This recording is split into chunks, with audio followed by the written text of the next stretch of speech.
الحمد لله رب العالمين، والصلاة والسلام على رسوله الكريم وعلى آله وأصحابه أجمعين. أما بعد، السلام عليكم ورحمة الله وبركاته. بإذن الله تعالى إن شست حفتم حلقة از آموزش كلمة التوحيد لا إله إلا الله محمد رسول الله می باشد که معنیش نیست معبود برحق بجز الله و محمد صلی الله علیه و سلم رسول الله هستند. بإذن الله در این حلقه بیان می کنیم که براءت جستن از شرک و از اهل شرک و دشمنی کردن شرک و اهلش از بزرگترین لوازمات و ضروریات شرط محبت است. و در حلقه گذشته به شما بیان گشت که مهمترین و ضرورترین و یکی از لازمات توحید این الولاء و البراء است که توحید انسان صحیح نمی شود مگرم با الولاء و البراء. اما حالا باشد بیان میکنیم که همین البراء، براءت جستن، بیزاری جستن از شرک و اهل شرک و دشمنی کردن آنها از بزرگترین لوازمات و ضروریات شرط محبت است. و البته این چندین فصل دارد و در زیرش فایده ها و نقطه های مهمی دارد. اولا ذکر میکنیم که باید بدانید که البته اسلام بدون براءت، یعنی بی براءت از اهل شرک، بدون براءت از اهل شرک و از شرک اهل شرک قبول نیست، مقبول نمی گردد. اسلامی که براءت ندارد، براءت یعنی بیزاری جستنی، بغض و عداوت داشتن از مشرکین و شرکشون قبول نیست. و توحیدی که به طاغوت کفر ندارد، موحدی که به طاغوت ها کفر نورزیده است، این هم قبول نیست. و انمین حقیقتی لا اله الا الله است و انمین حقیقتی عبادت الله و براءت از عبادت غیر الله است. این اولین چیز. دومین این است که البته براءت متعلق به شرک است و اینچنین به فاعل شرک.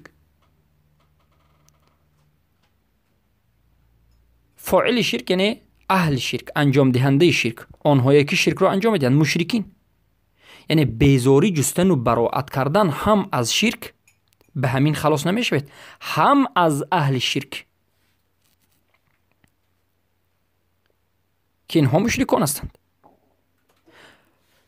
پس فقط از شرک براءت جستن این کافی نیست. مثلا بگید که تمام من شرک رو بد میبینم، از شرک بیزارم، شرک رو ترک کردم، بگوید این کافی نیست، بلکه از فاعل شرک، از مشرک اینچنین باید بیزاری جوید. پس براءت از فعل شرکی فعل هایی که است براءت باید جسته شود. از فاعل شرک، کسی که شرک رو انجام میدهد، قومی که شرک رو انجام میدهد، اهل شرک، مشرکین، انسان ها، از اینها هم باید براءت و بیزاری جسته شود، یعنی اینها رو بد دیده شود و دشمنی به اینها کرده شود. و سومین چیز این مفعول، یعنی کسی که طاغوت هست، پرستیده می شود، باید از این هم بیزاری کرد. بارک الله فیکم. پس بیزاری جستن از شرک، کفر، از انجام دهنده شرک و کفر که کافر مشرک است، یا از معبودی باطلی که غیر الله پرسته می شود، طاغوت، البته این انمین براءت است. براءت فقط از شرک کرده نمی شود، از شرک، از اهلش و از چیزی که غیر الله پرسته می شود. مگرم انبیا و رسول، بعضی ها انبیا و رسول رو هم همچون معبود به خود گرفتند. البته انبیا و رسول را ما طاغوت نمیگوییم، زیرا که در حقیقت اینها به این عمل انسان ها راضی نیستند، اما مردم به خودشان طاغوت گرفتند. و البته از انبیا و رسول بیزاری نمیجیم، یعنی این در این حالت استثناء دارد. میگیم که این عمل شرک است، از این عملی شما کرده شده ما براءت میجیم و این انسانی که این عمل رو میکنند مشرک است اگر به انبیا مثلا به واسطه انبیا شرک رو انجام بدهد. اما خودی انبیایی که در قبر خوابیده اند، جسمشان وجود دارد، ما میگیم که اینها البته طاغوت نیستند، اما مردم به خودشون طاغوت گرفتند. بارک الله فیکم. سومین نقطه‌ای که باید ذکر کرده شود، باید حتما بدانید که براءت از مشرکین هم به قلب می شود، هم به زبان می شود، هم به دست می شود. یعنی هر سهش باید باشد. یعنی براءت از مشرکین قول، عمل، اعتقاد است. خیلی که ایمان رو ما گفتیم قولون، عملون، اعتقاد. اینچنین براءت هم قول است، یعنی سخنی، زبانی، عملی، جسمی، اعتقادی، قلبی. فقط براءتی که به قلب کرده می شود همین کافی نیست. بعضی ها فکر میکنند که اگر به قلب کافر رو بد بینند همین کافی است. نه، البته اینچنین نیست. براءت کردن به قلب فقط کافی نیست، بلکه رکن دیگری این براءت عملی است، عملی ظاهری، قائم بر دشمنی، معادات. و چهارمین نقطه‌ای که باید حتما بفهمید و در ذهن داشته باشید، بدونید که براءت پوره نمی شود مگر هم با 4 رکن. رکن اول بغض کفار، بعد بغض و بعد بینی کفار که این رو میگن رکن قلبی، رکن دلی. بغض عادتا قلبی هست، یعنی بغض بعد دیدن کفار با قلب. دومین رکنش معادات، دشمنی کردن با کفار و نشان دادن دشمنی ظاهرا با جسم، و این رکنی دومی براءت است. این رو میگن رکنی عملی ظاهری. سومین رکنی براءت تکفیر کردن کافران، تکفیر کردن کافران مشرکان. این از رکنی براءت است.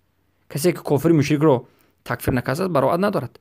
و کفر ورزیدن به معبودهای باطلی که اونها میپرستند و شرکی که اونها انجام میدن، به هم با کفر ورزیدن، اینها رو ترک کردن.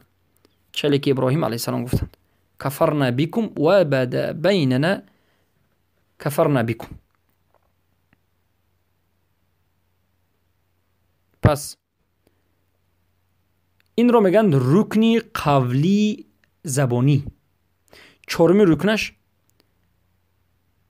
جهاد کردن کافران به خاطر اعلای کلمت الله، به خاطر اینکه دین فقط از الله باشد، نابود کردن اونها یا که تسلیم کردن اونها به قانون الله، و این از یکی از صورتهای دشمنی کردن اونها است. این 4 رکنی براءت است. بارک الله فیکم. پنجمین نقطه که ما باید در این استیم، البته این 4مین نقطه که وقفه که ما باید میسودیم، این رکنهای براءت بود. 4 رکنی براءت رو به شما بیان کردیم. رکنی یعنی بغض کفار، رکن قلبی، دشمنی کفار عملی ظاهری، تکفیر کردنشان زبانی و جنگیدن ضد اونها. پنجمین وقفه که ما باید ببینیم، باید بدانیم که اهل شرک بر 2 قسم هستند. اهل شرک بر 2 قسم هستند، یعنی کفار و مشرکین بر 2 قسم هستند. مشرک اصلی و مشرک مرتد، یا که کافر اصلی و کافر مرتد. حتما باید این رو دونید. البته کافر اصلی یا مشرک اصلی از کافر و مشرک مرتد فرق دارد. و بسیاری از مردم عامه عادی عوام از سبب جهل و جاهل بودن به حقیقت دین و حقیقت توحید گمان میکنند که براءت خاص به کافر اصلی هست. یعنی عادتا اکثر مردم مسلمان های جاهل که از حقیقت دین بخبرن فکر میکنن که براءت جستن، بغض، عداوت، دشمنی کردن با کافرها خاص به کافر اصلی هست و به مرتد تعلقی ندارد.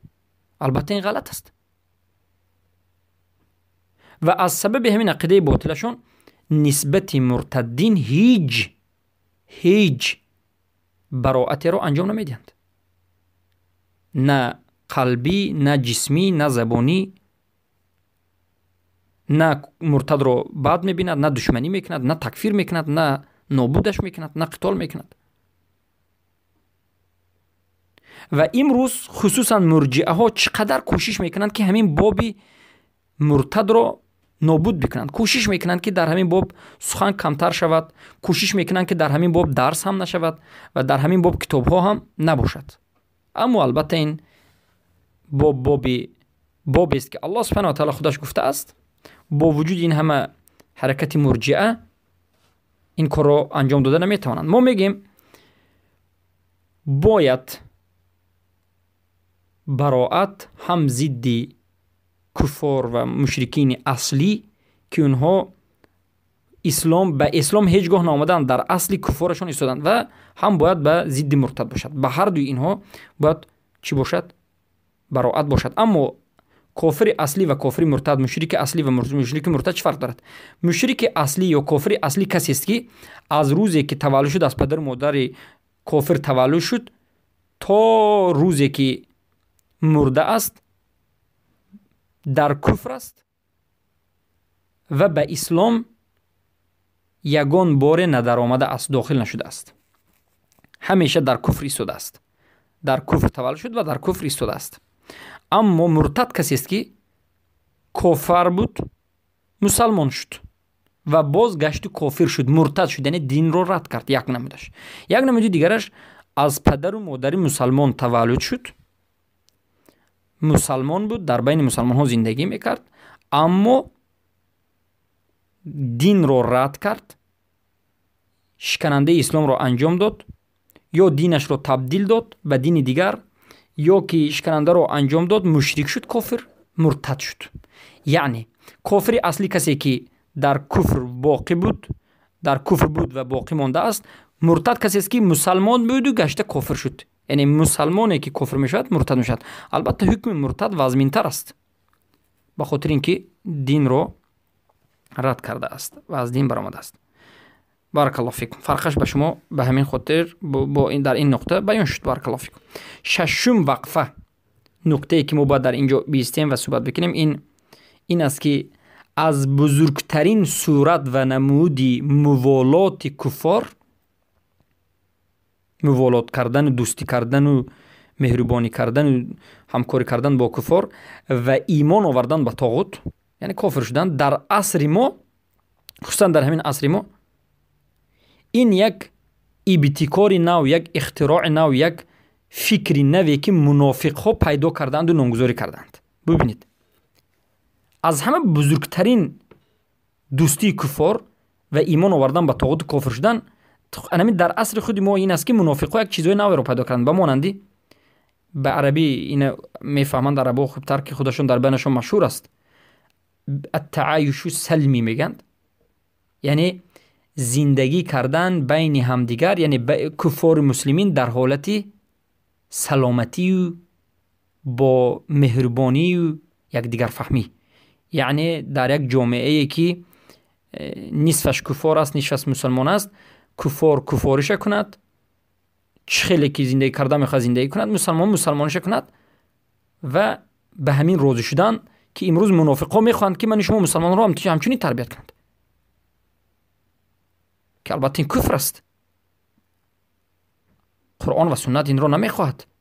الله و رسولش رد میکند. الله و رسولش یک قانون دارد، این حکم الله است که البته در زیر حکم اسلام دو نمود از کافران که اینا اهل کتاب هستند، یهود و نصارا، زندگی کردنشون ممکن است، اما به شرطی که جزیه بدهند و به قانونهای اسلام رعایت کنند. یا که چیزی دیگری که منافقا در این عصر برآورده اند، الاخا، برادری، یعنی بین مسلمان و کافر، یا که میگن التقریب بین الادیان، نزدیکی بین ادیان. اینها یک عقیده دارن که گویا که همه دین آسمانی هست، همه ما برادر هستیم، همه ما یک راه میرویم، لیکن راه ما از هر طرف است. اسلام از این طرف، نصارا از اون طرف، یهود از این طرف، همه در آخر به نزد الله میرویم و همه جایش به راههای هر خیله با جنت است. همه برادر هستیم، دینمون یک است، آسمانی است. اعوذ بالله، همه اش کفر است، همش دوستی کردن با کفار است. این قاعده های ناپیدا شده همش به خاطر راضی کردن کفار، به خاطر دوستی کردن کفار و ایمان آوردن به طاغوت است و کفر بر ایمان است. یا که قاعده نو منافقا برآورده این است که حوار بین مسلمان و غیر مسلمان، از مشرکین، مرتدین، کفار، یعنی مناقشه و بحث مناظره کردن، یعنی به یک دیگر در بعضی حالتها تنازل کردن. مسلمان باید از بعضی چیزها تنازل بکند، خریسیان هم یا که یهود هم از بعضی چیزها تنازل بکند و در آخر یک جامعه اینچنین و آنچنان وجود آید. سبحان الله. یا که با پیشروی و ترقی لقال حضارات.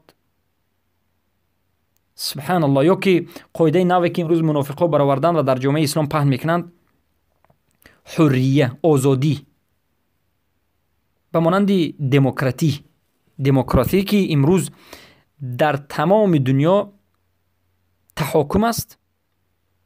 همه، حتی از همه جای متاسفش اینجاست که امروز مسلمان ها هم بیرق دموکراتی میبردارند. امروز حزب های اسلامی که نامشون اسلامی است میبینید که دموکراتی میخواهند.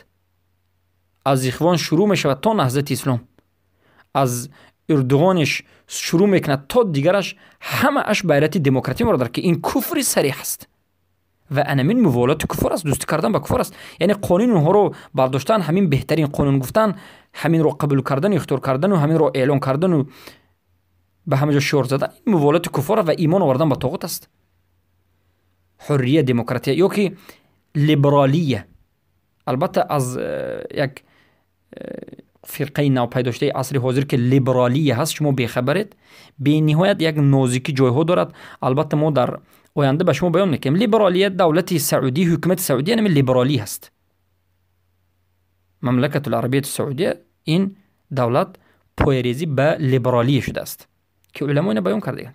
یا که علمانیه و به مانند این دموکراتای حاضره، به مانند کسانی که سیاستی رو از دین جدا میکنن، دین رو فقط عبادت میکنن، به مانند اردوغان و حزبی ها و غیره، که اینها علمانی هستند. پس اینها از بزرگترین نمونه هایی که به شما ما از یعنی موالات کفرها امروز ذکر کردیم. پس برادران و خواهران موحدم، بارک الله فیکم، در این حلقه شما فهمیدید که براءت از شرک و از اهل شرک، مشرکین و از خودی همون چیزی که پرستیده می شود، یعنی هم از فعل شرک، هم از چیزی که پرسته می شود، معبود باطل، و از اهل شرک و دشمنی کردن آنها از بزرگترین ضروریات و لازمات شرط محبت است.